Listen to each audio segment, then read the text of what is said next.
Welcome, fellow comic fans, to another edition of Wednesday Warriors, the show where I go through the weekly comic solicitations and point out a few books that stand out to me. I'm your host, as always, Alex, and we've got ourselves a bit of a lighter show in comparison to previous entries, which is certainly bound to happen on occasion. Not every week's going to be a winner necessarily, and I don't necessarily want to force an entry, for the sake of it. So we'll keep it light today, and hopefully next week will give us a bit more meat to chew on.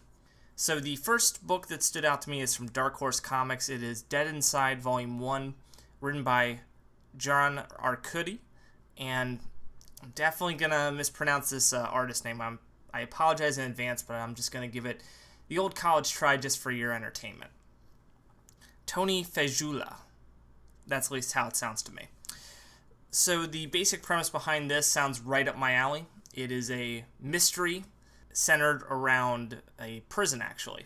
So there's a jails crime division of the sheriff's office in Mariposa, and basically they, as you can tell, investigate crimes committed within, the inside of jail cells. And apparently there gets to be a complicated mystery that occurs within one of these prisons, and that sounds really interesting to me.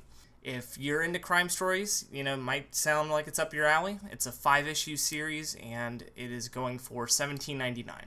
So feel free to flip through it and see what you think. I'm not familiar with the creative team at all for this. It just sounded like an interesting premise to me. Now over to DC. We have the Stephanie Brown Batgirl trade Volume 1, written by Brian Q. Miller, and it looks like art by Lee Garbet. Now this one's an interesting one, and maybe something I might pick up at the comic book shop this week, if not definitely in the future.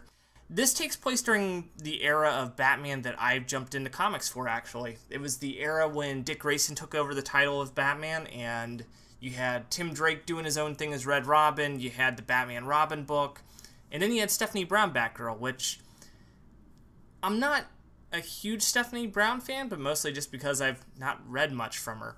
What I'm aware of is that, she was this love interest for Tim Drake, known as Spoiler. Her dad's a supervillain, and I noticed she was Robin for all of 2 seconds before Black Mask tortured her and apparently killed her, but then apparently she didn't die, and then she became Batgirl. Comics can be really fun sometimes, just with how twisty and turny and just kind of crazy it can be. With that said, though, I've always heard good things about this book. It was kind of one of those sleeper hit books from DC. I don't think it ever had a huge sales following, but everyone who, at least that I'm aware of, that read it seemed to really enjoy it. So at some point I'll give that a read. That sounds like a bit of a revisit to an era of Batman that I remember fondly.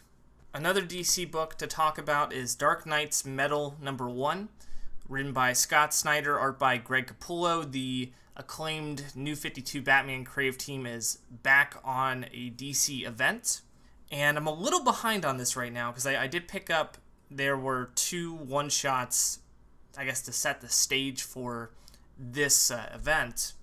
I think one of them was the casting, and the other one was the Forge. I always forget which one comes before the other. I read the first one, I still need to read the second one. But this one does intrigue me. I like Scott Snyder as a writer a lot, though I do seem to prefer his independent stuff more lately.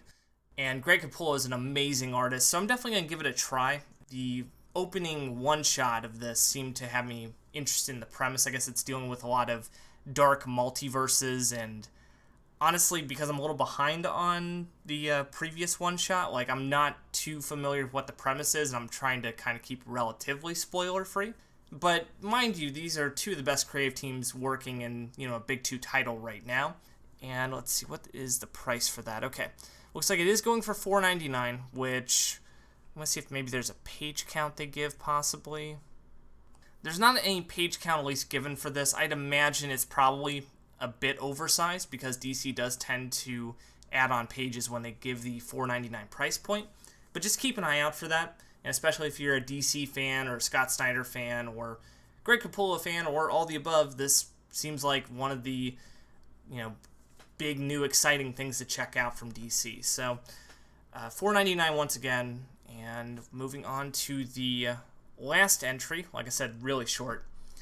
This one kind of stood out to me. It might not stand out to a bunch of people, mostly due to the age of the series, but I felt like it was worth noting.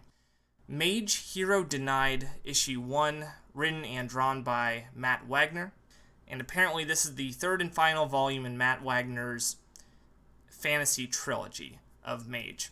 Mage is something I've been hearing about for a long time with comics. Apparently it's an amazing series. I'm not sure if the previous entries are easy to collect or not, so maybe that's something I might try and track down in the future, but I like Matt Wagner as a writer.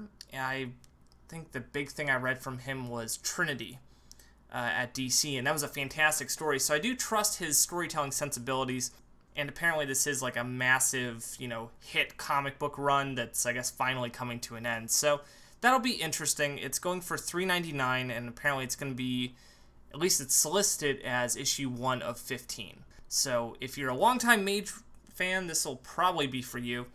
If you're new to it, you might want to do some research, see if it's something that's a good idea to jump into now. I'd imagine, given the nature of comics, he would probably have to try and make it as accessible to new people as possible. But, might want to just do a little extra reading to see if it is something that, is for you.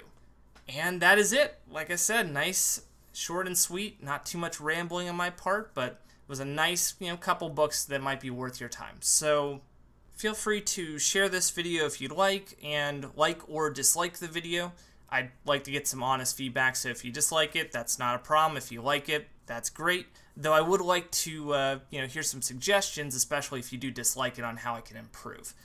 Oh, and also, once again, for those people who are picking up their books this week, feel free to comment below as well and post the books that you picked up. I'd be very curious to see it. And thank you as always for watching, and I will see you next week.